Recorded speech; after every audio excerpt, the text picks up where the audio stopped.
دوپہر کی دھوپ شیشے کی دیواروں سے ٹکرا کر آفس کے اندر پھیل رہی تھی۔ اے سی کی ٹھنڈی ہوا، کمپیوٹر اسکرین کی ہلکی سی بنبناہٹ اور فائلوں کی قطار۔ روحان اپنی کرسی پر جھکا ہوا پوری توجہ کے ساتھ کام میں مصروف تھا۔ انگلیاں کی بورڈ پر تیزی سے چل رہی تھی اور پیشانی پر سنجیدگی کی لکیر واضح تھی۔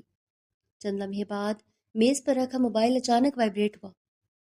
اس نے لاپرواہی سے اسکرین پر نظر ڈالی اور دل چاہا کہ نظر انداز کر دے، مگر اسکرین پر جگمگاتا لفظ امی دے کر اس کے ہاتھ رک گئے۔ وہ چاہ کر بھی اس کال کو نظر انداز نہیں کر سکتا تھا۔ جانتا تھا کہ گھر پر کوئی نہ کوئی ہنگامہ ضرور ہوا ہوگا۔ اس نے ایک لمحے کو آنکھیں بند کی، جیسے کسی اندیشے نے دل کو چھو لیا ہو۔ پھر کال ریسیو کر لی۔ جی امی، بولے کیا ہوا ہے؟ آپ کو پہلے بھی میں نے کئی دفعہ سمجھایا ہے کہ جب میں کام پر آیا کروں آپ مجھے فون نہیں کیا کریں، میں پریشان ہو جاتا ہوں۔ وہ جملہ مکمل بھی نہیں کر پایا تھا کہ دوسری طرف سے غصے سے بھری آواز کانوں میں پڑی۔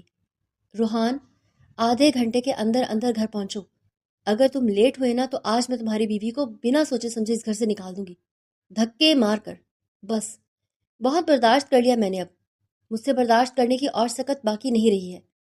انسان کی ایک حد ہوتی ہے، اس کی حرکتیں ختم ہونے کا نام ہی نہیں لے رہی۔ اتنی بھی کوئی چھوٹی بچی نہیں ہے، 17 سال کی سمجھدار لڑکی ہے، مگر نہیں، ابھی بھی دماغ گھٹنوں میں اٹکا ہوا ہے۔ روحان کی کمر سیدھی ہو گئی، کرسی پیچھے سرکی، دل کی دھڑکن بے ترتیب ہو گئی۔ وہ فوراً پریشان لہجے میں بولا، امی آپ یہ کیا کہہ رہی ہیں؟ ہوا کیا ہے اور کیوں نکالیں گے آپ اسے؟ ایسا کیا کر دیا اس نے؟ ہوا کیا ہے؟ ان کی آواز اور بلند ہو گئی۔ تمہاری بیوی نے میرے پرس سے پیسے چرائے ہیں۔ ہمت کیسے ہوئی؟ 100,000 مرتبہ اس کو سمجھایا ہے کہ حد میں رہا کرو، لیکن آج وہ میرے پرس تک پہنچ گئی۔ کل نہ جانے کیا کچھ اٹھانے کی جرت کرے گی روحان۔ روحان کا سانس اٹک گیا۔ کس کی بات کر رہی ہیں آپ؟ رمشا ایسا نہیں کر سکتی۔ آپ کو کوئی غلط فہمی ہوئی ہے۔ وہ اور چوری میں مان ہی نہیں سکتا۔ اس کی بات سن کر وہ سخت لہجے میں بولی، ہاں، اس کے علاوہ تمہاری کون سی بیوی ہے؟ اسی کی بات کر رہی ہوں میں نے خود رنگے ہاتھوں پکڑا ہے اسے، اور تم مانو یا نہ مانو وہی چورنی ہے۔ میں اسے گھر سے نکال دوں گی اگر تم آدھے گھنٹے میں نہیں پہنچے۔ وہ حیرت سے بولا، امی یہ ناممکن ہے، وہ اجازت کے بغیر کسی کے کمرے میں قدم تک نہیں رکھتی ہے۔ چوری کرنا بہت دور کی بات ہے، آپ کو ضرور غلط فہمی ہوئی ہے۔ پلیز ذرا سکون سے اس سے پوچھیں، کوئی وجہ ہوگی۔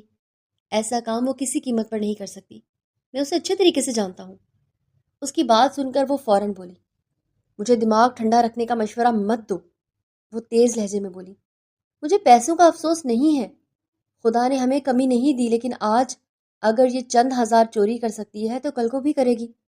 اگر اسے کچھ چاہیے تھا تو تمہیں بتا سکتی تھی، مجھے کہہ سکتی تھی۔ چوری کا مقصد کیا تھا؟ میں ایسی لڑکی کو اپنے گھر میں کسی قیمت پر جگہ نہیں دوں گی۔ تم آ جاؤ ورنہ میں وہ کر گزروں گی جس کا تم نے تصور بھی نہیں کیا ہوگا۔ روحان کی آواز میں بے بسی اتر آئی تھی۔ امی وہ آپ ہی کی بھتیجی ہے، بچی ہے، کم عمر ہے، پوچھ لینا مجھے آفس میں کیوں پریشان کر رہی ہیں۔ 2 تھپڑ بھی لگا دیں گی نا تو کوئی قیامت نہیں آ جائے گی۔ مگر نہیں، انہوں نے بات کاٹ دی، میں ایسا کوئی کام نہیں کروں گی۔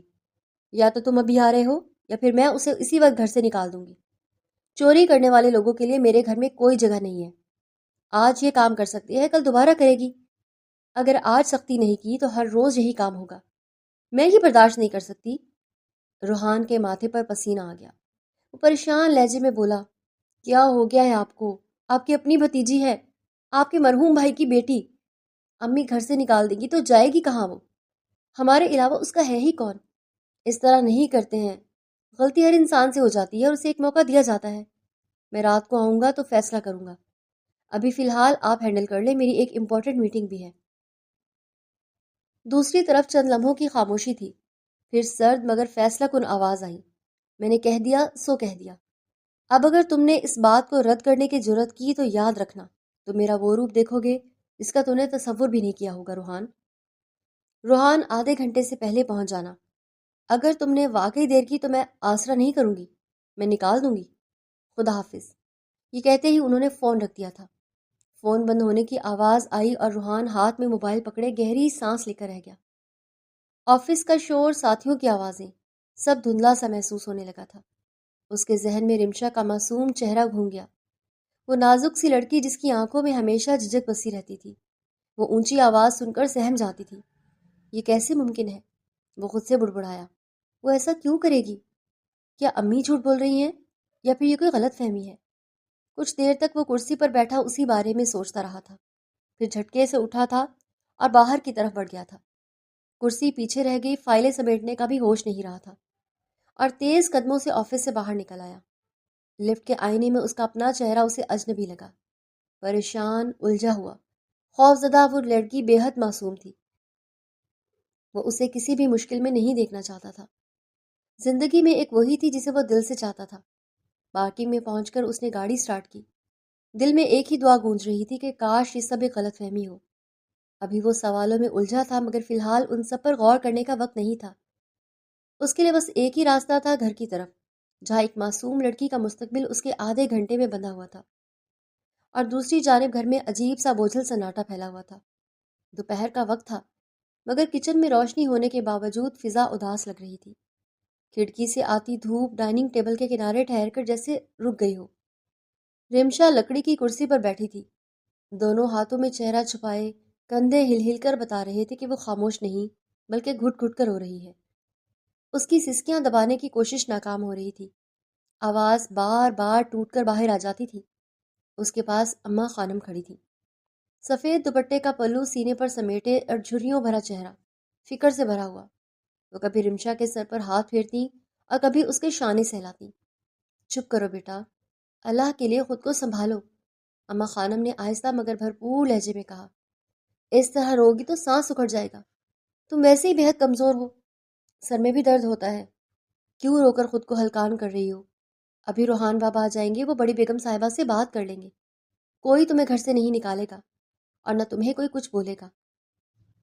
تم بس پریشان نہ ہو اور اللہ میاں سے دعا کرو۔ رمشا نے سر اٹھایا، آنکھیں سوجی ہوئی تھی، پلکوں سے آنسو مسلسل بہہ رہے تھے۔ ہونٹ کانپتے ہوئے بولے، پھپھو مجھ سے پوچھ کیوں نہیں رہی ہیں؟ اگر میں نے کچھ اٹھایا بھی تو وہ پوچھ تو سکتی تھی نا۔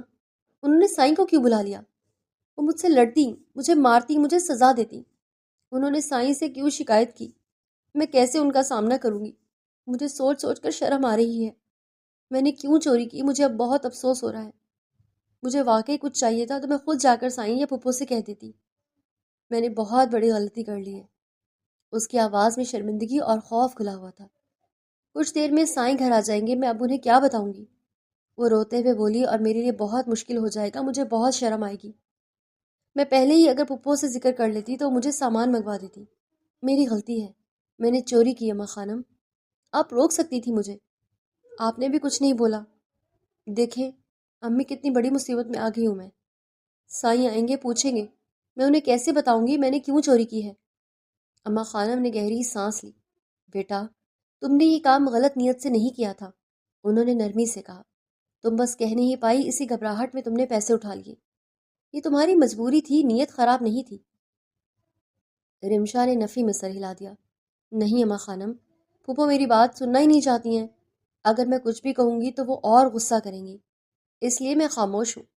اس کی آواز دھیمی ہو گئی۔ مگر اب مجھے ڈر لگ رہا ہے، تھوڑی دیر میں سائیں جی آ جائیں گے، میں انہیں کیا جواب دوں گی؟ میں انہیں کیسے بتاؤں گی کہ مجھے پیسے کیوں چاہیے تھے؟ وہ کہتے کہتے اور سمٹ گئی، جیسے خود کو دنیا سے چھپانا چاہتی ہو۔ اس کی انگلیاں دوپٹے کے کنارے کو مروڑ رہی تھی، چہرہ شرم سے سرخ ہو چکا تھا۔ اماں خانم نے اس کے کندھے پر ہاتھ رکھا۔ سچ کہوں تو بیٹا میرا مشورہ ہی غلط تھا۔ ان کی آواز میں پچھتاوا صاف تھا۔ مجھے تمہیں یہ راستہ دکھانا ہی نہیں چاہیے تھا، تم اگر اپنی ساس کے پاس چلی جاتی تو وہ خود تمہاری ضرورت سمجھ لیتی۔ ماں دل کی ہوتی ہیں، بات سن لیتی ہیں۔ رمشا نے آنسو میں بھیگی آنکھوں سے ان کی طرف دیکھا۔ اماں خانم میں ان کے سامنے یہ بات زبان پر نہیں، میرے لیے بہت مشکل ہے، میں بس چاہتی تھی کہ سب ٹھیک ہو جائے، کسی کو خبر بھی نہ ہو۔ اماں خانم نے اس کے سر پر ہاتھ پھیرا۔ اب جو ہو گیا ہے سو ہو گیا ہے، وہ دھیرے سے بولی، مگر اب ہمت رکھو، اس طرح رو کر اپنی طبیعت خراب مت کرو، تم ویسے ہی کتنی نازک ہو، ابھی چند دن پہلے ہی بخار سے اٹھی ہو۔ مگر رمشا کہاں سنبھلنے والی تھی، آنسو تھمنے کا نام نہیں لے رہے تھے۔ اگر انہوں نے مجھے غلط سمجھ لیا تو، وہ سسک کر بولی، اگر سائیں جی نے بھی میری بات نہیں سنی تو میں کہاں جاؤں گی اماں خانم؟ کچن کی دیواروں نے اس کی ٹوٹی ہوئی آواز کو لوٹا دیا تھا۔ برتنوں کی الماری، چولہا سب خاموش تماشائی بنے کھڑے تھے۔ اما خانم نے اسے اپنے ساتھ لگا لیا، جیسے اس کی لرزتی ہوئی سانسوں کو اپنے وجود سے سہارا دے رہی ہوں۔ اللہ بڑا ہے بیٹا، انہوں نے آہستہ کہا، سچ چھپتا نہیں ہے، تم بس اپنے دل کو مضبوط کرو۔ مگر رمشا کی سسکیاں بتا رہی تھیں کہ اس وقت دل مضبوط ہونا اس کے بس میں نہیں تھا۔ اس کے لیے سب صرف ایک الزام نہیں تھا، بلکہ وہ شرمندگی تھی جسے لفظوں میں کہنا اس کے لیے سب سے زیادہ مشکل تھا۔ وقت دھیرے دھیرے گزرتا جا رہا تھا۔ آدھا گھنٹہ بیت چکا تھا۔ گھر میں شام اترنے سے پہلے ہی ایک بے چین سی خاموشی پھیل چکی تھی۔ روحان آتے ہی سیدھا اپنی ماں کے کمرے میں گیا تھا، مگر وہاں اسے ایک ہی جملہ سننے کو ملا، صاف دو ٹوک، مجھے کچھ نہیں سننا، اپنی بیوی سے پوچھو کہ اس نے یہ حرکت کیوں کی ہے۔ وہ مزید بحث کیے بغیر پلٹ آیا تھا۔ قدم خود بخود اس کمرے کی طرف اٹھ گئے جہاں رمشا تھی۔ دروازہ کھولا تو چھوٹا سا کمرہ، سادہ سا فرش، ایک طرف رکھا ہوا بستر اور درمیان میں زمین پر بیٹھی رمشا گھٹنوں میں سردیے رو رہی تھی۔ اس کے آنسو فرش پر گرتے تھے تو دل پر بھی بوجھ ڈال دیتے تھے۔ دروازے کی آہٹ سن کر وہ چونک گئی۔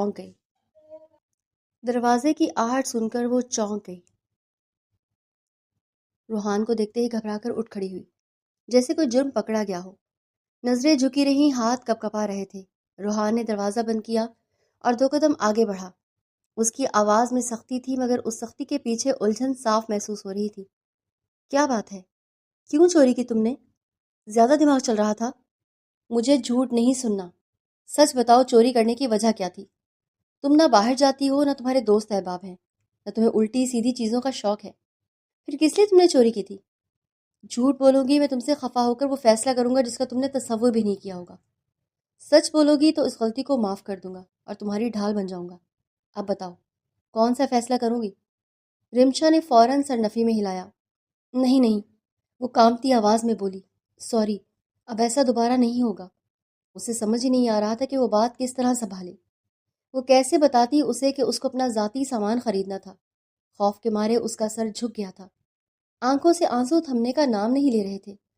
روحان نے ایک لمحہ توقف کیا، پھر ہاتھ بڑھا کر اپنے انگوٹھے سے اس کے گال پر بہتے آنسو صاف کیے۔ لمس میں ڈانٹ نہیں تھی، بس سوال تھا، وجہ بتاؤ۔ اور آہستہ آواز میں بولا، پیسے کیوں چاہیے تھے؟ کیا ضرورت تھی کہ تمہیں مما کے بیگ سے پیسے اٹھانے پڑے؟ جو چاہیے تھا مجھے بتا دیتی، ایک دفعہ میں نے تمہیں پیسے دیے تھے نا، تم نے خود مجھے واپس کیے تھے کہ تمہیں پیسوں کی ضرورت نہیں ہے۔ پھر وجہ بتاؤ، اب پیسے کیوں چوری کیے، وہ بھی چند ہزار؟ رمشا خاموش ہو گئی۔ چند لمحے ایسے گزرے جیسے کمرے میں وقت رک گیا ہو، پھر اس نے سر اور زیادہ جھکا لیا اور دھیمی آواز میں بولی، میں نے جان بوجھ کے نہیں کیا۔ اس کی آواز بمشکل سنائی دے رہی تھی۔ مجھے میرے پرائیویٹ کپڑے چاہیے تھے، میرے پاس پیسے نہیں تھے اور جو پہلے موجود تھے سب خراب ہو چکے ہیں، وہ دوبارہ پہننے کے لائق نہیں ہیں۔ لہجے میں شرم کوٹ کوٹ کے بھری ہوئی تھی۔ یہ کہتے ہی وہ پھوٹ پھوٹ کے رونے لگی تھی۔ دونوں ہاتھوں سے چہرہ ڈھانپ لیا، جیسے اپنی شرمندگی کو چھپا لینا چاہتی ہو۔ روحان ایک لمحے کے لیے بالکل خاموش ہو گیا۔ اس کے چہرے پر سختی پگھلنے لگی تھی۔ اوہ، وہ دھیرے سے بولا، پھر نرمی سے پوچھا، تمہارے خاص دن ہیں؟ اسے کسی گڑبڑ کا احساس اس کی اڑی ہوئی رنگت دیکھ کر ہی ہو گیا تھا۔ وہ کوئی چھوٹا بچہ نہیں تھا، بلکہ 27 سال کا ایک باشعور مرد تھا جو ان معاملات کو بہت اچھے طریقے سے سمجھتا تھا۔ رمشا نے جواب میں بس سر ہلا دیا۔ اس کی بات سن کر روحان کو افسوس ہوا تھا۔ اتنی ٹینشن کے دنوں میں اس پر کتنا برا وقت آیا تھا۔ وہ اسے دیکھتے ہوئے نرمی سے بولا، تو تم مجھے بتاتی نا۔ روحان کی آواز اب بالکل بدل چکی تھی۔ میں تمہارا شوہر ہوں، یہ میرا فرض ہے، چوری کرنے کی ضرورت ہی کیا تھی؟ تمہارے شوہر کے پاس پیسوں کی کمی نہیں ہے، تم ایک بولو گی میں 10 چیزیں تمہیں لا کر دوں گا۔ اپنے آپ کو تکلیف دینے کی ضرورت کیا تھی تمہیں؟ خیال کرنا چاہیے تھا، چوری کروں گی تو بلا وجہ کی شرمندگی تمہارے نصیب میں آئے گی۔ امی ان باتوں کو نہیں سمجھیں گی اور مجھ سے تمہیں شرمانے کی ضرورت کیا ہے؟ شوہر ہوں تمہارا، میاں بیوی ایک دوسرے کا لباس ہوتے ہیں۔ رمشا شرم سے سمٹ گئی۔ میں آپ سے کیسے کہتی؟ اس نے آہستہ کہا، یہ باتیں مردوں کو بتانے والی نہیں ہوتی ہیں۔ شرم سے لہجہ کانپ رہا تھا۔ روحان نے غور سے اسے دیکھا، اسے دیکھتے ہوئے بولا، تم ہر بات مجھے بتایا کرو گی۔ وہ پختگی سے بولا، الف سے لے کر یہ تک، تمہارا ہر مسئلہ میرا مسئلہ ہے، کوئی اور نہیں دیکھے گا، میں دیکھوں گا، اور آئندہ کے بعد ایسی غلطی کرنے کی ضرورت نہیں ہے۔ مجھے آفس میں ہی اندازہ ہو گیا تھا کوئی بڑی وجہ ہے جب بھی تم نے ایسا قدم اٹھایا ہے، لیکن یہ اچھی بات نہیں ہے۔ چوری کرنا غلط ہوتا ہے، گناہ ہوتا ہے۔ آپ کسی انسان کی اجازت کے بغیر اس کا سامان اٹھائیں تو اللہ ناپسند کرتا ہے ایسے شخص کو۔ وہ ایک قدم اور قریب آیا۔ خیر، آپ پریشان نہیں ہونا، اس نے نرمی سے کہا، میں سب سامان لا دوں گا، ٹھیک ہے؟ اور رونے کی ضرورت نہیں ہے، بلا وجہ رو کر اپنی طبیعت خراب کر رہی ہو، ویسے اتنی کمزور ہو گئی ہو۔ رمشا نے آنسو پونچھنے کی کوشش کی مگر آواز پھر لرز گئی۔ پھپھو کہہ رہی تھی مجھے گھر سے نکال دیں گی، وہ گھبرا کر بولی۔ اگر مجھے گھر سے نکال دیا تو میں کہاں جاؤں گی؟ میں وعدہ کرتی ہوں میں دوبارہ ایسی غلطی نہیں کروں گی۔ مجھے کچھ بھی چاہیے ہوگا، کتنی شرم کیوں نہ آئے، میں سب آپ کو بتاؤں گی روحان۔ روحان نے فوراً نفی میں سر ہلایا۔ تم پریشان نہ ہو، وہ مضبوط لہجے میں بولا، تمہارا شوہر ابھی زندہ ہے، تمہیں کوئی کہیں نہیں نکالے گا۔ یہ کہہ کر اس نے جھک کر اس کے ماتھے پر ہلکا سا پیار کیا۔ رمشا کی سسکیاں دھیرے دھیرے مدھم ہو گئیں۔ روحان پلٹا، دروازے کی طرف بڑھا اور کمرے سے باہر نکل گیا، پیچھے ایک لرزتی ہوئی مگر ذرا سی محسوس کرتی ہوئی لڑکی چھوڑ کر۔ وہ سیدھا اپنی ماں کے کمرے کی طرف بڑھا تھا، ارادہ اب ان سے بات کر کے انہیں تسلی دینے کا تھا۔ فرزانہ بیگم کے کمرے میں داخل ہوتے ہی فضا کی گرمی محسوس ہونے لگی۔ بھاری پردے آدھے گرے ہوئے تھے، مگر غصے کی تپش روشنی کی محتاج نہیں ہوتی۔ وہ صوفے پر سیدھی بیٹھی تھی، کمر اکڑی ہوئی، چہرہ تناؤ سے سخت، ہاتھوں کی انگلیاں ایک دوسرے میں جکڑی ہوئی تھیں۔ آنکھوں میں وہی پرانا وقار تھا، مگر آج اس کے نیچے ناراضی کی تیز دھار چھپی ہوئی تھی۔ روحان خاموشی سے آگے بڑھا اور ان کے قریب ہی بیٹھ گیا۔ کچھ لمحے کسی نے کچھ نہیں کہا، پھر فرزانہ بیگم نے اس کی طرف دیکھے بغیر سرد لہجے میں پوچھا، بتایا تمہاری بیوی نے کیوں چوری کی تھی اس نے؟ روحان نے گہری سانس لی۔ امی، پہلے یہ بتائیں اس نے کتنے پیسے لیے تھے؟ اب کہ وہ فوراً پلٹ کر بولی، پیسوں کا مسئلہ نہیں ہے روحان، تم یہ بات کیوں نہیں سمجھ رہے؟ مسئلہ نیت کا ہے۔ آج اگر وہ پیسے چوری کر سکتی ہے تو کل کو ہمارے زیور، ہمارے کاغذات اور بھی چیزیں۔ روحان نے بات کاٹنے کے بجائے خاموشی سے جیب سے اپنا بٹوا نکالا۔ بٹوا کھولا، اس میں سے 5,000 کے 10 نوٹ نکالے اور ایک ایک کر کے ماں کے سامنے میز پر رکھ دیے۔ نوٹوں کی سرسراہٹ کمرے میں عجیب سی گونج بن گئی تھی۔ لیجیے، وہ پرسکون مگر مضبوط الفاظ میں بولا، آپ کی بھرپائی۔ فرزانہ بیگم چونک کر اس کی طرف دیکھنے لگی۔ یہ کیا حرکت ہے؟ روحان نے نظریں سیدھی رکھی۔ امی، میرا جو کچھ ہے وہ میری بیوی کا ہے، میں زیادہ جذباتی باتیں نہیں کرتا، اس کا مطلب یہ نہیں کہ مجھے پرواہ نہیں ہے۔ وہ ذرا سا آگے جھکا۔ وہ یتیم ہے، اس کے سر پر کوئی نہیں ہے، اب میں اس کا شوہر ہوں، میں ہی اس کا سب کچھ ہوں۔ فرزانہ بیگم کے چہرے پر ناگواری کی لہر آئی۔ اس کا یہ مطلب نہیں کہ آپ میری بیوی کو یہ کہہ سکتی ہیں کہ میں اسے دھکے مار کر نکال دوں گی۔ یہ میرا بھی گھر ہے اور اس گھر میں اس کی جگہ اتنی ہی ہے جتنی کہ میری ہے۔ میں نے اس سے نکاح اس لیے نہیں کیا تھا کہ کل کو اسے بے سہارا چھوڑ دوں۔ کمرے میں ایک لمحے کو خاموشی چھا گئی۔ فرزانہ بیگم نے ہونٹ بھینچ لیے۔ اس نے چوری کی ہے روحان، اسے کچھ ذاتی ضرورت تھی، روحان نے صاف لفظوں میں کہا، اسی لیے اس نے پیسے لیے آپ سے، یا مجھ سے کہتے وہ جھجک رہی تھی۔ کم عمر ہے، حساس ہے، ہر بات زبان پر نہیں لا سکتی۔ وہ کچھ لمحے رکا، پھر جیسے ایک فیصلہ کر چکا ہو، میں اب سوچ رہا ہوں کہ اس جمعہ کو رخصتی لے لوں۔ فرزانہ بیگم کی آنکھیں پھیل گئیں۔ یہ کیا کہہ رہے ہو؟ ابھی تو وہ 17 کی ہو چکی ہے۔ روحان نے تحمل سے کہا، میرے پاس آ کر 18 کی بھی ہو جائے گی۔ اب یہ میرا حق ہے، میری ذمہ داری ہے، میں اسے ایسے معلق حالات میں نہیں چھوڑ سکتا۔ فرزانہ بیگم کے لہجے میں سختی آ گئی تھی۔ تم بہت جلدی فیصلہ کر رہے ہو روحان۔ روحان اٹھ کھڑا ہوا۔ امی، میں دیر نہیں کر رہا، میں اپنا فرض سمجھ رہا ہوں۔ اس نے ایک نظر میز پر رکھے نوٹوں پر ڈالی، پھر ماں کی آنکھوں میں دیکھا۔ بس اتنا چاہتا ہوں کہ آپ اسے مجرم کی طرح نہیں دیکھیں، وہ بیوی ہے میری۔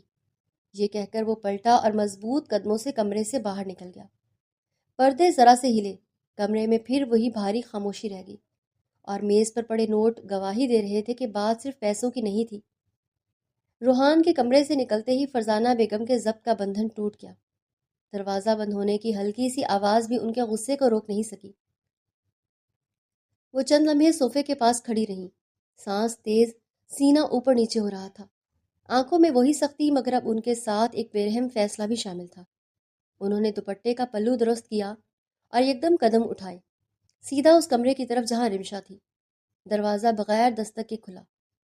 کمرے میں نیم اندھیرا تھا اور رمشا اب بھی زمین پر بیٹھی تھی، آنکھیں سوجی ہوئی، آنکھوں کے نشان گہروں پر جمی ہوئی لکیر کی طرح۔ فرزانہ بیگم کو دیکھتے ہی وہ گھبرا کر اٹھ کھڑی ہوئی، ہاتھ خود بخود سینے پر آ گئے تھے۔ پھپھو، لفظ مکمل بھی نہیں ہو پایا تھا کہ ایک زوردار تھپڑ اس کے منہ پر پڑا۔ آواز کمرے میں گونجی اور رمشا لڑکھڑا کر ایک قدم پیچھے ہٹ گئی۔ گال جلنے لگا، آنکھوں کے آگے اندھیرا سا چھا گیا تھا۔ فرزانہ بیگم نے اس کا بازو مضبوطی سے تھام لیا۔ کیا سمجھتی ہو تم؟ وہ چیخیں۔ میرے بیٹے کو اپنی میٹھی میٹھی باتوں میں پھنسا کر مجھ سے میرا بیٹا چھین لو گی؟ رمشا کے ہونٹ کانپنے لگے۔ پھپھو، میں… جب انہوں نے اسے جھنجھوڑا، آج میں تمہیں تمہاری اوقات بتاؤں گی۔ اس گھر میں تمہاری کیا حیثیت نہیں ہے؟ تم میرے پاؤں کی جوتی کے برابر ہو۔ ہر لفظ تیر بن کر لگ رہا تھا۔ رمشا کی آنکھوں سے آنسو بہنے لگے۔ میرا مرحوم بھائی مجھ سے بول کر چلا گیا تھا کہ فرزانہ بیگم کا لہجہ ذرا آلود تھا کہ اپنے بیٹے سے میری بیٹی کی شادی کروا دینا۔ میں تب بھی تمہاری شادی نہیں کرواتی۔ انہوں نے ایک لمحے کو سانس لیا، پھر تیزی سے بولی، وہ تو میرے شوہر نے سن لیا، اسی لیے مجبوری میں تمہارا نکاح مجھے اپنے روحان سے کروانا پڑا، مگر یاد رکھو تم میرے بیٹے کے لائق نہیں ہو۔ رمشا کا سر جھک گیا۔ میں اپنی بہن کی بیٹی اپنے بیٹے کے لیے لاؤں گی، وہ قریب آ کر بولی، اور تم دیکھنا ایک وقت آئے گا میرا بیٹا تمہیں خود طلاق دے گا۔ یہ سنتے ہی رمشا کے قدم جواب دے گئے۔ وہ روتے ہوئے بولی، پھپھو، میں نے جان بوجھ کر آپ کے پیسے نہیں لیے تھے، مجھے کچھ سامان لینا تھا، میں ڈر گئی تھی، آپ سے بولتے ہوئے مجھے بہت شرم آ رہی تھی۔ فرزانہ بیگم نے اس کی بات کاٹ دی، اس کے کندھوں کو پکڑ کر زور سے جھنجھوڑا۔ بھاڑ میں گئی تمہاری چوری، وہ غرائیں، بھاڑ میں گیا تمہارا سامان۔ رمشا کی سسکیاں تیز ہو گئی۔ تمہیں آج میں تمہاری اوقات بتا چکی ہوں، وہ آخری بار کی طرح بولی، اور یہ بات گانٹھ باندھ لو، بہت جلد تم اس گھر سے دفع ہونے والی ہو۔ انہوں نے اسے ایک دھکا دیا۔ رمشا توازن کھو بیٹھی اور زمین پر بیٹھ گئی۔ فرزانہ بیگم نے پلٹ کر دروازے کی طرف دیکھا بھی نہیں۔ ان کے قدم مضبوط تھے جیسے فیصلہ کر چکی ہوں۔ دروازہ بند ہوا تو کمرے میں بس ایک آواز رہ گئی، رمشا کے پھوٹ پھوٹ کر رونے کی۔ وہ زمین پر بیٹھی دونوں ہاتھوں سے چہرہ ڈھانپے سسکیوں میں ڈوبی ہوئی تھی۔ گال پر تھپڑ کی جلن، بازو پر گرفت کے نشان اور دل پر وہ الفاظ، سب ایک ساتھ بوجھ بن گئے تھے۔ کمرے کی خاموش دیواریں اس کی گواہ تھیں اور آنسو اس کی واحد پناہ۔ وقت دھیرے دھیرے آگے بڑھتا جا رہا تھا۔ رات کی خاموشی گھر کے اندر اتر چکی تھی۔ برآمدے کی مدھم لائٹ دیواروں پر لمبے سائے بنا رہی تھی۔ روحان آہستہ قدموں سے رمشا کے کمرے کی طرف آیا۔ اس کے ہاتھوں میں چند شاپنگ بیگز تھے جن کے کاغذ ہلکی سی آواز کے ساتھ آپس میں ٹکرا رہے تھے۔ اس نے دروازہ کھولا تو کمرے میں نیم اندھیرا تھا۔ بستر پر رمشا کروٹ لے کر لیٹی ہوئی تھی، چہرہ تکیے میں چھپا ہوا، مگر اس کی ہلکی ہلکی سسکیاں صاف سنائی دے رہی تھیں۔ وہ لمحہ بھر کو رکا، اسے اندازہ نہیں تھا کہ وہ اب تک رو رہی ہوگی۔ پھر اس نے گلا کھنگارا اور آہستہ سے اندر آ کر دروازہ بند کر دیا۔ بستر کے کنارے بیٹھتے ہی رمشا چونک گئی اور فوراً اٹھنے لگی۔ نہیں، اس نے فوراً اس کا ہاتھ تھام لیا۔ لیٹی رہو، کیوں بے آرام ہو رہی ہو؟ یہ وقت آرام کا ہوتا ہے، کہیں تکلیف تو نہیں ہو رہی؟ رمشا نے سر نفی میں ہلایا۔ آنکھیں نم تھیں۔ آپ اس وقت یہاں؟ کوئی کام ہے؟ اس نے دھیمی آواز میں پوچھا۔ چائے چاہیے یا کھانا لا دوں؟ روحان نے ہلکی سی سانس لی۔ مہینے میں صرف 7 دن ہوتے ہیں جن میں لڑکیوں کو بس آرام کرنا چاہیے، وہ نرمی سے بولا۔ میں نے تم سے کہا تھا نا، میں تم سے کوئی کام نہیں کرواؤں گا، لیٹی رہو۔ اس نے بیگز آگے بڑھائے۔ دیکھو، میں تمہارے لیے تمہارا سامان لے آیا ہوں، اس میں تمہاری ضرورت کا ہر پرائیویٹ سامان ہے۔ رمشا نے شرم سے سر جھکا لیا، ہونٹوں پر ہلکی سی کپکپاہٹ آئی۔ اچھا، اس نے بس اتنا کہا اور بیگز اپنی طرف کر لیے۔ روحان نے اس کے بالوں کو آہستہ سے درست کیا جو بکھر کر ماتھے پر آ گئے تھے۔ پریشان ہونے کی ضرورت نہیں ہے، اس کی آواز میں اطمینان تھا۔ ہر لڑکی کی زندگی میں یہ وقت آتا ہے اور اس وقت کو لے کر ہر لڑکی کو مضبوط ہونا پڑتا ہے۔ رمشا نے الجھن سے اس کی طرف دیکھا، اس کی باتوں کا مطلب پوری طرح نہیں سمجھ پائی تھی۔ روحان نے اس کی آنکھوں میں دیکھتے ہوئے اگلا جملہ کہا، اس جمعہ کو میں تمہارے ساتھ رخصتی کر رہا ہوں، یعنی اب تم میرے کمرے میں شفٹ ہو جاؤ گی، کوئی اعتراض تو نہیں ہے؟ یہ سن کر رمشا بے یقینی سے اٹھ کر بیٹھ گئی تھی۔ نہیں، ایسا مت کریں، وہ گھبرا کر بولی۔ آپ کی امی بہت ناراض ہیں مجھ سے، ابھی پھپھو راضی نہیں ہوں گی، آج اسی لیے وہ اتنا غصہ کر رہی تھی۔ روحان کے ماتھے پر بل پڑ گیا۔ کیوں؟ میرے جانے کے بعد آئی تھی؟ رمشا نے سر ہاں میں ہلا دیا۔ چند لمحے خاموشی رہی، پھر سر جھکا کر بولی، انہوں نے مجھے تھپڑ بھی مارا ہے، بہت غصہ کیا ہے، مگر آپ انہیں مت بتانا پلیز۔ ابھی رخصتی کو کچھ دن کے لیے پوسٹ پون کر دیں۔ مجھے نہیں لگتا وہ ہماری رخصتی کرنا چاہتی ہیں۔ روحان کی آنکھوں میں ایک لمحے کو سختی آئی۔ ان کے چاہنے یا نہ چاہنے سے مجھے کوئی فرق نہیں پڑتا، وہ صاف لہجے میں بولا، اور تم خاموش رہو، سمجھ آئی؟ اس کے انداز میں ڈانٹ تھی، مگر اس کے پیچھے فکر چھپی ہوئی تھی۔ رمشا فوراً خاموش ہو گئی، نظریں جھکا لیں، ہاتھ بیگس پر رکھ دیے۔ کمرے میں پھر ایک خاموشی اتر آئی۔ روحان بستر کے کنارے بیٹھا گہری سوچ میں ڈوب گیا تھا۔ اس کے ذہن میں ماں کے الفاظ، رمشا کے آنسو اور آنے والا جمعہ سب ایک ساتھ گھوم رہے تھے۔ کمرے کی مدھم روشنی میں رمشا خاموش بیٹھی تھی، اور وہ فیصلہ کر چکا تھا کہ چاہے جو ہو، اب پیچھے ہٹنے کا سوال نہیں تھا۔ وقت کی رفتار نہ کبھی تھم سکی ہے اور نہ کبھی تھم پائے گی۔ اگلی صبح کا سورج پوری آب و تاب سے روشن ہوا تھا۔ صبح کی ہلکی ہلکی روشنی پردوں کے کناروں سے کمرے میں سرک رہی تھی۔ روحان آئینے کے سامنے کھڑا تھا، قمیض کے بٹن بند کرتے ہوئے اپنی ٹائی سیدھی کر رہا تھا۔ رات کی الجھنیں ابھی تک اس کے چہرے پر موجود تھیں۔ آنکھوں کے نیچے ہلکے سائے اور ماتھے پر سوچ کی لکیریں صاف دکھائی دے رہی تھی۔ وہ گھڑی پر نظر ڈال کر آستین چڑھا ہی رہا تھا کہ اچانک دروازہ کھلنے کی آواز آئی۔ وہ چونک کر پلٹا، دروازے میں عائشہ کھڑی تھی، صاف ستھرے کپڑے، ہلکی سی مسکراہٹ اور آنکھوں میں بے تکلفی۔ کیا حال ہے جناب؟ وہ مسکراتے ہوئے بولی۔ آفس جانے کی تیاری ہو رہی ہے، تھوڑا بہت نیچے بھی نظر ڈال لیا کرو، کچھ لوگ آئے ہیں آپ سے ملاقات کے لیے۔ روحان کے چہرے پر حیرت فوراً ناگواری میں بدل گئی۔ اس نے اسے اوپر سے نیچے تک تنقیدی نظروں سے دیکھا اور نہایت ناگوار لہجے میں بولا، بنا اجازت کسی کے کمرے میں داخل نہیں ہوا جاتا۔ وہ سخت لہجے میں بولا، یہ تمہیں کسی نے سکھایا نہیں ہے؟ کچھ ادب و آداب ہوتے ہیں زندگی گزارنے کے، ہر انسان کو یہ ادب اور آداب سیکھنے چاہیے۔ عائشہ کی مسکراہٹ ایک لمحے کو ٹھٹک گئی۔ وہ مزید بولا، میری بیوی ہو کر رمشا بنا اجازت اس کمرے میں نہیں آتی، پھر تم کیسے آ گئی؟ کچھ مینرز ہوتے ہیں کسی لڑکے کے کمرے میں آنے کے۔ نہ جانے کیوں صبح صبح اس کی شکل دیکھ اسے شدید غصہ آیا تھا۔ پہلے ہی وہ اپنے معاملات میں اتنا الجھا ہوا تھا، اور اب عائشہ کو دیکھ وہ مزید پریشان ہو گیا تھا۔ اسے اچھی طرح معلوم تھا اس کی ماں عائشہ کو اس کی بیوی بنانا چاہتی ہیں، اور یہی وجہ تھی کہ جان بوجھ کر وہ اس سے الجھ رہا تھا۔ عائشہ نے ہنستے ہوئے کندھے اچکائے، اب ہم دونوں ایک رشتے میں بندھنے والے ہیں، وہ بے پرواہی سے بولی۔ یہ کیا بات ہوئی؟ رمشا کو بیوی بیوی کہتے رہتے ہو، وہ ایک چھوٹی بچی ہے، اس کا اور تمہارا کیا رشتہ؟ وہ تو بس ماموں نے جلد بازی میں فیصلہ لے لیا تھا، ورنہ تم اور وہ بہت مختلف انسان ہیں۔ روحان کا لہجہ اور زیادہ سرد ہو گیا۔ کون سا رشتہ بننے والا ہے ہم دونوں کا؟ وہ سیدھا سوال کر بیٹھا۔ اور رمشا میری بیوی ہے، اسے بیوی ہی کہوں گا۔ بہتر ہوگا اپنی زبان کو لگام دو عائشہ، وہ چھوٹی نہیں ہے، 17 سال کی ایک سمجھدار لڑکی ہے جو اپنے شوہر کی قدر کرتی ہے، اور ماموں نے جلد بازی میں فیصلہ نہیں لیا تھا، بلکہ ایک بہترین فیصلہ لیا تھا جسے میں بے حد خوش ہوں۔ یہ سن کر عائشہ کی مسکراہٹ مکمل طور پر غائب ہو گئی۔ وہ سیدھی ہو کر کھڑی ہو گئی، آنکھوں میں اب چمک کے بجائے غصہ تھا۔ خالہ نے تمہیں نہیں بتایا؟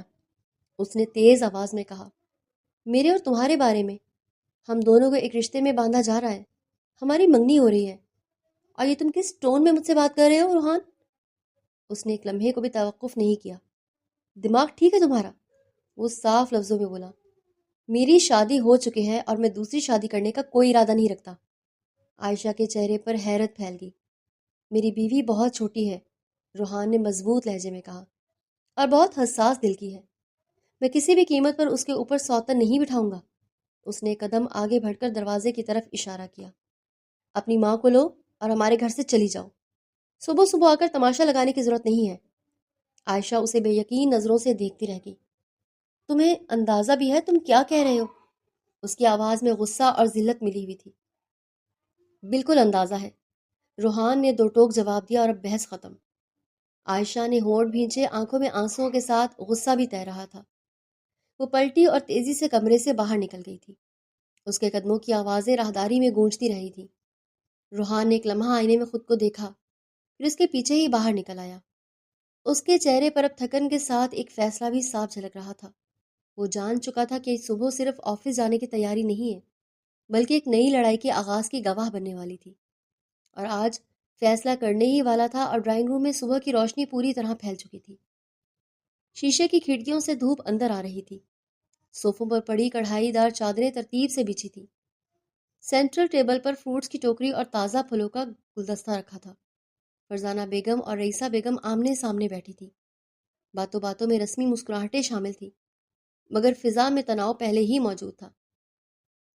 اچانک دروازہ زور سے کھلا، عائشہ دندناتی ہوئی اندر داخل ہوئی اور چہرہ سرخ، آنکھوں میں غصہ، قدم تیز۔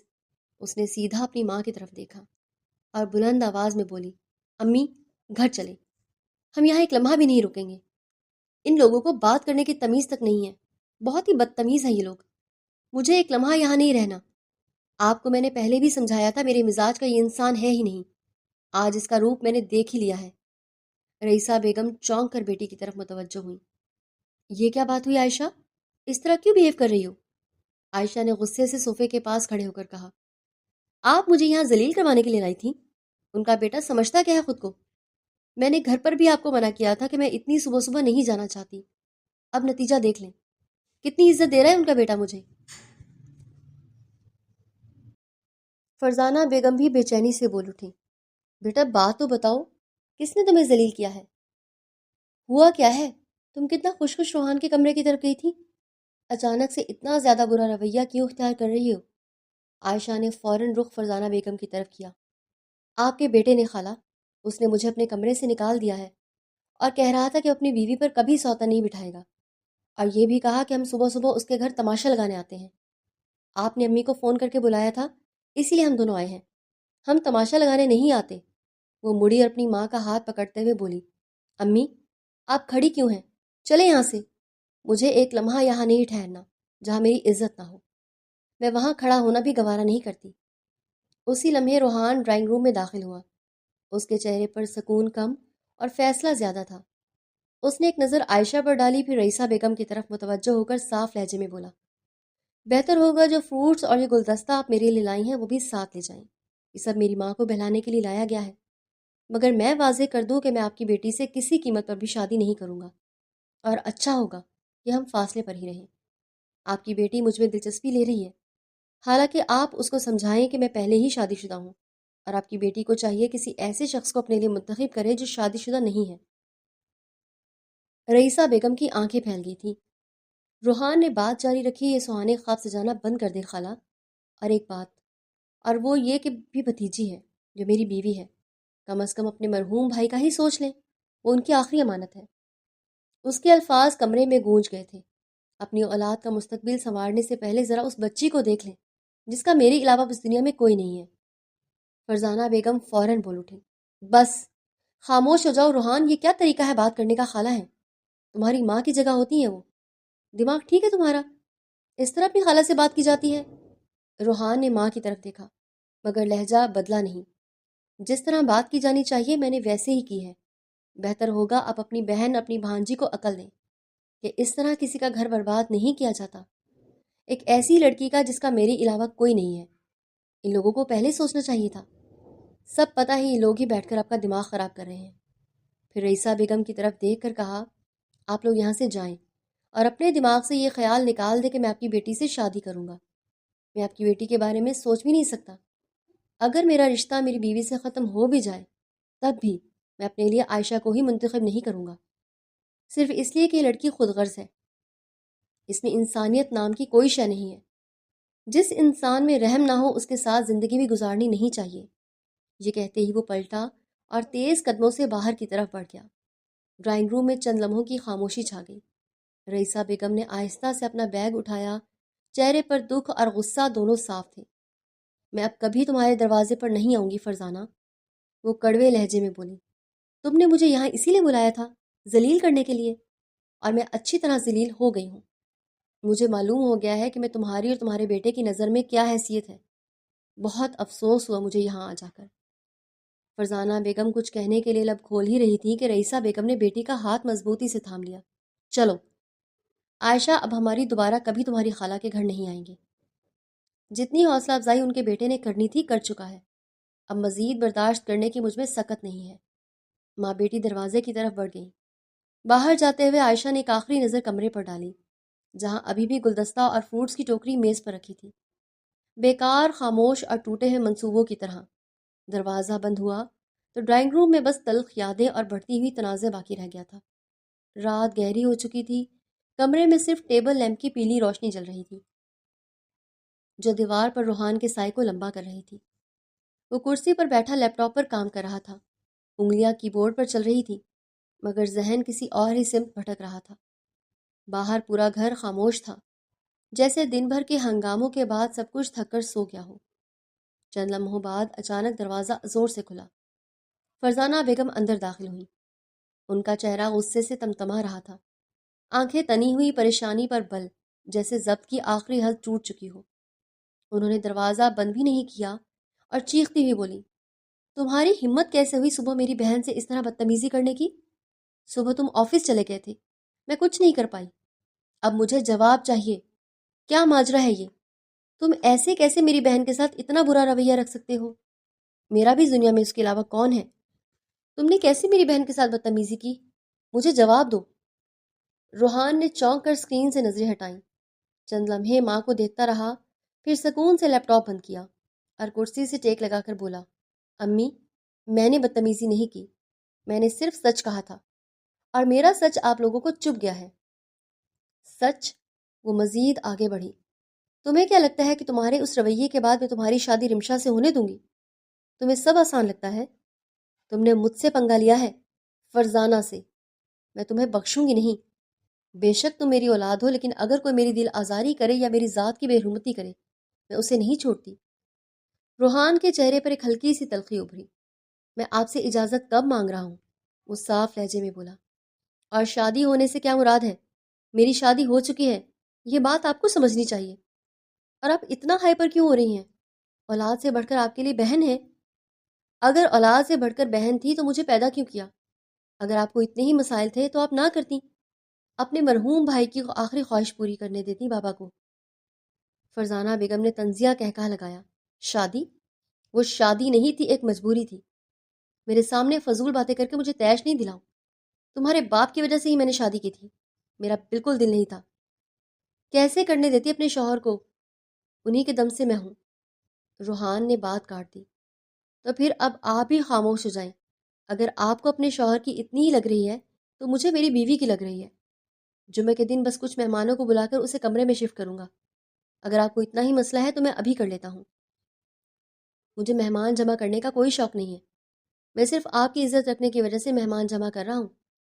وہ کرسی سے اٹھ کھڑا ہوا، آپ خود کو سنبھالیں، وہ میری بیوی ہے اور وہ میرے ساتھ ہی رہے گی، میں اسے اب خود سے دور نہیں رکھوں گا، یہ فیصلہ ہو چکا ہے۔ فرزانہ بیگم کا لہجہ اور تیز ہو گیا، تم خود کو سمجھا لو کہ وہ تمہاری بیوی نہیں ہے۔ وہ چیخیں، وہ صرف ایک سمجھوتا تھا جو میں نے برے وقت میں کیا تھا، دنیا کے دکھاوے کے لیے۔ میں نے اسے تمہارے نام کر دیا، مگر اس کا مطلب یہ ہرگز نہیں کہ میں اسے دل سے تمہاری بیوی مان لوں۔ وہ ان پڑھ لڑکی تمہاری زندگی کی ہمسفر نہیں بن سکتی۔ میں نے ہمیشہ تمہارے اونچے خواب دیکھے ہیں، تمہیں اس طرح اپنی زندگی میں ایک ایسے ہمسفر کو شامل نہیں کر سکتے جس کا کوئی معیار ہی نہیں ہو۔ روحان کے چہرے کے تاثرات سخت ہو گئے تھے۔ سمجھ آئی تمہیں؟ وہ مزید چلائیں، جمعے کے دن رخصتی نہیں، طلاق ہوگی، اور اگر تم نے میری بات کو نفی کی تو میں اپنے آپ کو ختم کر لوں گی، یا پھر تمہاری بیوی کو ختم کر دوں گی، اور پھر یہ نام نہاد رشتہ ہر قیمت ختم ہوگا۔ یہ لفظ کمرے میں گونج کر رہ گئے تھے۔ روحان نے ایک لمحے کو آنکھیں بند کی، پھر پوری مضبوطی سے بولا، یہ بات اپنے ذہن سے نکال دیں امی کہ وہ میری بیوی ہے اور میں اس سے بہت محبت کرتا ہوں۔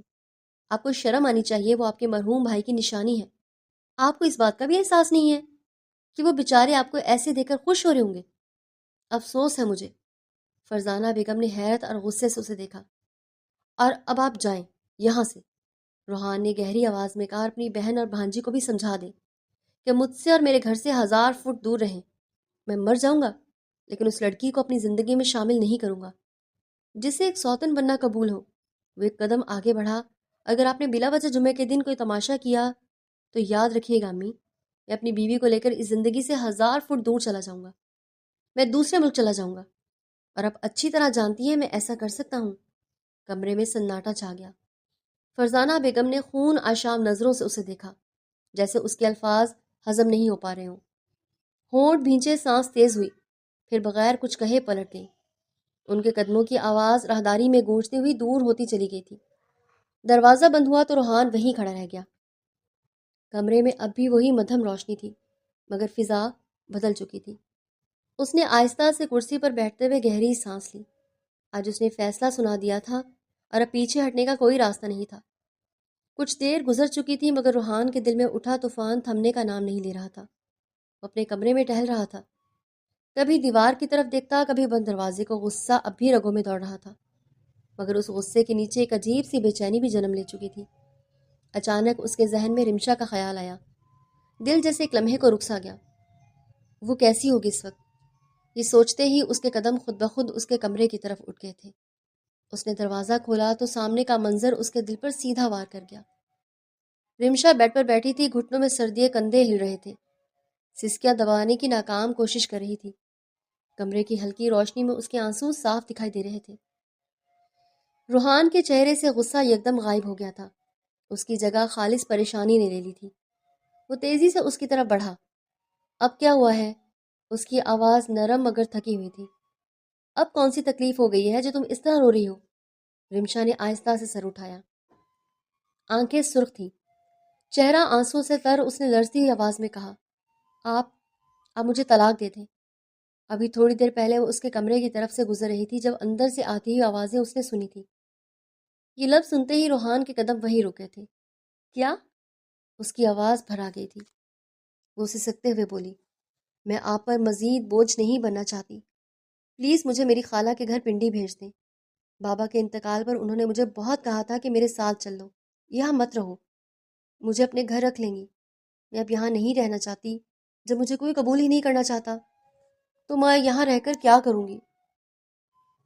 اس نے آنکھیں جھکا لیں۔ میں وہیں چلی جاؤں گی، آپ کے اور اوپر بوجھ نہیں بنوں گی۔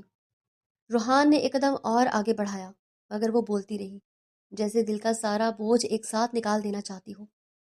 آپ کی امی نہیں چاہتی کہ میں اور آپ ایک ہو جائیں، وہ نہیں چاہتی کہ میں رخصت ہو کر آپ کے پاس آ جاؤں۔ وہ عائشہ کو آپ کی بیوی بنانا چاہتی ہیں، اور بہتر ہے کہ ماں باپ کے فیصلے پر ہی سر جھکایا جائے۔ اس کی آواز ٹوٹ گئی تھی۔ میں اب مزید رکاوٹ نہیں بنوں گی۔ آپ دونوں ماں بیٹے میری وجہ سے لڑ رہے ہیں اور یہ بات مجھ سے برداشت نہیں ہوتی۔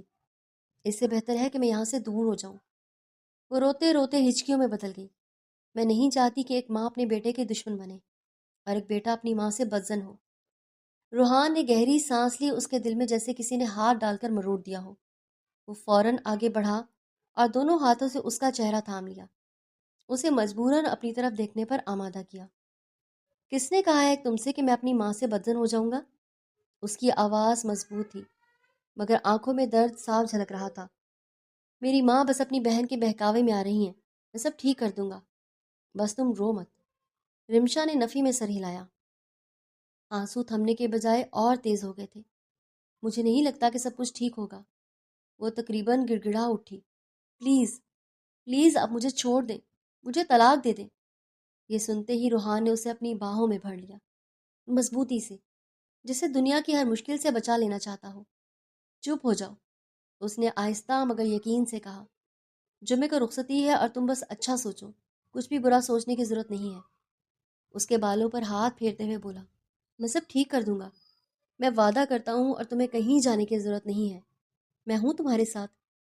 رمشا اس کے سینے سے لگی ہچکیوں کے ساتھ روئے جا رہی تھی، اور روحان خاموشی سے اسے تھامے کھڑا تھا۔ اس لمحے دونوں جانتے تھے کہ لڑائی صرف باہر کی نہیں، مگر روحان کا یقین اس رات رمشا کے لیے واحد سہارا بن چکا تھا۔ وقت کی رفتار نہ کبھی تھم سکی ہے، نہ کبھی تھم پائے گی۔ جمعہ کا دن بھی سر پر آن پہنچا تھا۔ رات گہری ہو چکی تھی، مگر گھر کے اندر پھیلی بے چینی ابھی تک سوئی نہیں تھی۔ فرزانہ بیگم کے لاکھ احتجاج، تلخ جملوں اور آنسوؤں کے باوجود روحان نے وہ فیصلہ کر لیا تھا جس پر وہ مہینوں سے قائم تھا۔ آج اس نے اپنی بیوی کو باقاعدہ رخصت کر کے اپنے کمرے میں لے ہی لایا تھا۔ رسمیں پوری ہو چکی تھی، مہمان جا چکے تھے، اور اب اس بڑے سے گھر میں بس چند چراغ روشن تھے جو آنے والی زندگی کی گواہی دے رہے تھے۔ رمشا روحان کے کمرے میں سیج پر بیٹھی ہوئی تھی۔ سرخ جوڑے میں ملبوس ہلکے زیورات سے سجی وہ واقعی بلا کی حسین لگ رہی تھی۔ چھوٹی سی دلہن چاند کا ٹکڑا لگ رہی تھی، مگر اس حسن کے پیچھے ایک لرزتا ہوا دل تھا۔ اس کے ہاتھ آپس میں جکڑے ہوئے تھے، انگلیاں کانپ رہی تھیں اور دل کی دھڑکن اسے اپنے کانوں میں سنائی دے رہی تھی۔ خوف، جھجک، انجان مستقبل، سب کچھ ایک ساتھ اس کے وجود پر حاوی تھا۔ چند لمحے بعد دروازہ آہستہ سے کھلا۔ رمشا چونکی۔ روحان کمرے میں داخل ہوا، اس کی نظر سیدھی سیج پر بیٹھی اپنی دلہن پر جا ٹھہری۔ اسے یوں اپنے انتظار میں بیٹھا دیکھ کر اس کے لبوں پر بے اختیار مسکراہٹ پھیل گئی تھی۔ وہ آہستہ آہستہ قدم اٹھاتا ہوا اس کے قریب آیا، جیسے اس لمحے کی نزاکت کو توڑنا نہیں چاہتا ہو۔ اس کے برابر بیٹھا اور نرم آواز میں بولا، السلام علیکم، کیسی ہو؟ رمشا نے نظریں جھکائے رکھی، بس ہلکا سا سر ہلا کر دھیمی آواز میں جواب دیا، وعلیکم السلام، ٹھیک ہوں۔ روحان نے اس کی لرزتی آواز محسوس کی۔ اس نے آہستگی سے ہاتھ بڑھایا اور اس کا گھونگھٹ اٹھا دیا۔ سامنے اس کا چہرہ پورے حسن کے ساتھ ظاہر ہوا، نم آنکھیں، کانپتے ہونٹ اور ایک معصوم سی گھبراہٹ۔ وہ چند لمحے بس اسے دیکھتا رہا، پھر دھیرے سے بولا، واقعی قدرت نے عورت کو کتنا حسن عطا کیا ہے، تم محبت کیے جانے کے لائق ہو رمشا۔ یہ سنتے ہی رمشا ضبط نہیں کر سکی، اس کی آنکھوں سے آنسو بہہ نکلے۔ وہ اچانک رو پڑی۔ روحان فوراً اس کے قریب ہوا، اس نے نرمی سے اس کے ماتھے پر بوسہ دیا اور دھیرے سے کہا، اب رونا نہیں ہے، میں ہوں نا تمہارے ساتھ۔ اس کی آواز میں ایسا یقین تھا کہ رمشا کا دل کچھ لمحوں کے لیے سنبھل گیا۔ تمہیں پتہ ہے، روحان نے بات جاری رکھی، اگر تمہارے بابا میرا رشتہ میری ماں کو نہ دیتے اور اگر وہ وعدہ لے کر نہ جاتے تو بھی میں تم سے ہی شادی کرتا۔ رمشا نے حیرت سے اس کی طرف دیکھا۔ میں تم سے بہت محبت کرتا ہوں، وہ سنجیدگی سے بولا۔ یہ بات میں کبھی کہہ نہیں پایا، تم مجھ سے بہت چھوٹی ہو، پورے 10 سال، اس لیے میں اپنے جذبات دبائے رکھے۔ اس نے اس کا ہاتھ تھاما، مگر آج کہہ رہا ہوں کہ تم میرے لیے بہت معنی رکھتی ہو، اتنی کہ لفظ کم پڑ جاتے ہیں، تو میرا سب کچھ ہو۔ رمشا کی آنکھوں سے آنسو پھر بہنے لگے، مگر اب ان میں خوف کم اور احساس زیادہ تھا۔ آپ ہی میرا سب کچھ ہے، وہ روتے ہوئے بولی، آپ کے علاوہ میرا کوئی نہیں ہے، مجھے کبھی اکیلا مت چھوڑنا۔ اس نے اس کی طرف جھک کر کہا، آج آپ نے مجھے مکمل کیا ہے، بس وعدہ کر لیں کہ مجھے تعمر مکمل رکھیں گے۔ روحان مسکرایا، اس مسکراہٹ میں محبت بھی تھی اور احترام بھی۔ میں تب مکمل ہوں گا، وہ دھیرے سے بولا، جب تم اجازت دو گی کہ میں تمہارے قریب آ جاؤں۔ رمشا نے ہلکی سی مسکراہٹ کے ساتھ سر ہلایا۔ شوہر کو اجازت کی ضرورت نہیں ہوتی، وہ آہستہ سے بولی، میں آپ کی ہی ہوں، میں کون ہوتی ہوں آپ کو اجازت دینے والی؟ یہ سن کر روحان کے لبوں پر ایک مطمئن مسکراہٹ آ گئی تھی۔ وہ آہستگی سے اس کے اور قریب ہو گیا، بہت ہی آہستگی سے اس کی سانسوں کو اپنی گرفت میں لے لیا تھا اور دھیرے دھیرے دونوں کے درمیان حائل ہر پردے کو گراتا جا رہا تھا۔ وقت کی رفتار نہ کبھی تھمی ہے نہ کبھی تھم پائے گی۔ دن یوں ہی گزرتے رہے اور دیکھتے ہی دیکھتے ان کی شادی کو پورا 1.5 مہینہ ہو چکا تھا۔ اس مختصر عرصے میں رمشا نے زیادہ وقت اپنے کمرے کی خاموشی میں گزارا تھا۔ جب بھی وہ فرزانہ بیگم کے سامنے آتی، کسی نہ کسی بات پر جھڑک دی جاتی، کبھی چال ڈھال، کبھی خاموشی، کبھی اس کی موجودگی ہی ناگوار ٹھہرتی۔ رمشا نے سیکھ لیا تھا کہ کم بولنا ہی بہتر ہے، اس لیے وہ بس مسکرا کر واپس پلٹ آتی اور اپنے کمرے میں آ کر آنسو پی لیتی۔ اس صبح مگر معاملہ مختلف تھا۔ فجر کے بعد ہی اس کی طبیعت بگڑنے لگی، سر چکرا رہا تھا، جسم میں عجیب سی کمزوری اتر آئی تھی، آنکھوں کے آگے اندھیرا سا چھانے لگا تھا۔ روحان نے جب اسے اس حال میں دیکھا تو فوراً ڈاکٹر کو بلوا لیا۔ کمرے میں ڈاکٹر شازیہ اس کا معائنہ کر رہی تھی، جبکہ باہر کوریڈور میں ماں بیٹا خاموش کھڑے تھے۔ فرزانہ بیگم کے چہرے پر تشویش چھپی تھی، مگر لب سختی سے بھینچے تھے۔ روحان بار بار بند دروازے کو دیکھتا، جیسے ہر لمحہ صدی بن گیا ہو۔ چند لمحوں بعد دروازہ کھلا، ڈاکٹر شازیہ باہر آئیں تو روحان فوراً ان کی طرف بڑھا۔ ڈاکٹر، کیا ہوا؟ میری بیوی ٹھیک تو ہے؟ ڈاکٹر کے چہرے پر مسکراہٹ پھیل گئی۔ بہت بہت مبارک ہو، خوشگوار لہجے میں بولی، آپ کی بیوی ماں بننے والی ہیں اور آپ بابا۔ روحان جیسے اپنی جگہ ساکت رہ گیا، لیکن ڈاکٹر نے بات مکمل کی، وہ جسمانی طور پر کافی کمزور ہے، خون کی کمی ہے، ابھی شروعاتی دن ہے، بیڈ ریسٹ بہت ضروری ہے، پھل، دودھ، اچھی غذا، ان سب کا خاص خیال رکھیے گا۔ یہ کہہ کر وہ رخصت ہوئی اور روحان نے ایک لمحہ اپنی ماں کی طرف دیکھا۔ فرزانہ بیگم کی آنکھوں میں ایک چمک سی ابھری، مگر وہ کچھ بول نہ سکی۔ روحان نے قدم تیز کیے اور کمرے میں داخل ہوا تھا۔ رمشا بیڈ پر ٹیک لگائے بیٹھی تھی، چہرہ کمزور ضرور تھا مگر آنکھوں میں عجیب سی روشنی تھی۔ روحان قریب آیا، اس کے ماتھے پر پیار سے بوسہ دیا اور ہلکے سے ہنستے ہوئے بولا، اتنی بھی کیا جلدی تھی اتنی بڑی خوشخبری دینے کی؟ ابھی تو تم خود اتنی سی ہو۔ رمشا شرم سے مسکرا دی، نظریں جھکا لی۔ مجھے خود بھی نہیں پتا تھا، وہ دھیرے سے بولی، بس دل گھبرا رہا تھا۔ روحان کچھ اور کہنے والا تھا کہ اسے اپنے پیچھے آہٹ محسوس ہوئی۔ اس نے پلٹ کر دیکھا تو فرزانہ بیگم دروازے پر کھڑی تھی۔ امی، وہ نرم لہجے میں بولا، مبارک نہیں دیں گی؟ آپ دادی بننے والی ہیں۔ یہ سننا تھا کہ فرزانہ بیگم کی آنکھوں سے بے اختیار آنسو چھلک پڑے۔ وہ آگے بڑھی، رمشا اور ریحان دونوں فوراً کھڑے ہو گئے۔ فرزانہ بیگم نے رمشا کو اپنے بازوں میں لے لیا۔ میں تمہیں بتا نہیں سکتی، ان کی آواز رند گئی، آج تم نے مجھے کتنی بڑی خوشی دی ہے۔ انہوں نے اس کے بالوں پر ہاتھ پھیرا۔ رئیسہ کہتی تھی کہ تم اپنی ماں کو پورے 10 سال بعد ہوئی تھی۔ مجھے ڈر تھا کہ شاید تم ماں نہیں بن پاؤ۔ اسی خوف میں نے عائشہ کو اپنے بیٹے کے لیے سوچ لیا تھا۔ وہ رکی، سانس سنبھالی۔ مجھے کیا پتا تھا کہ اللہ تمہیں 1.5 مہینے میں ہی اتنی بڑی نعمت سے نواز دے گا۔ بے شک اولاد دینا یا نہ دینا صرف اللہ کے ہاتھ میں ہے، ہم انسانوں کے نہیں۔ انہوں نے رمشا کو اور مضبوطی سے تھام لیا۔ مجھے معاف کر دو بیٹی۔ رمشا کی آنکھوں سے آنسو بہنے لگے تھے۔ امی، بس اتنا ہی کہہ سکی تھی۔ اسی لمحے روحان بھی آگے بڑھا، اپنی ماں کو گلے لگا لیا۔ امی، اس کی آواز بھر آ گئی، بس اب سب ٹھیک ہے۔ فرزانہ بیگم نے دونوں کو اپنے حصار میں لے لیا۔ اس کمرے میں خاموشی تھی، مگر وہ خاموشی اب دکھ کی نہیں، سکون اور شکر کی تھی۔ تلخیوں کے بعد محبت نے آخرکار اپنا راستہ بنا لیا تھا، اور ایک نئی زندگی کے آنے کی خوشخبری نے سب دلوں کو ایک دھاگے میں باندھ دیا تھا۔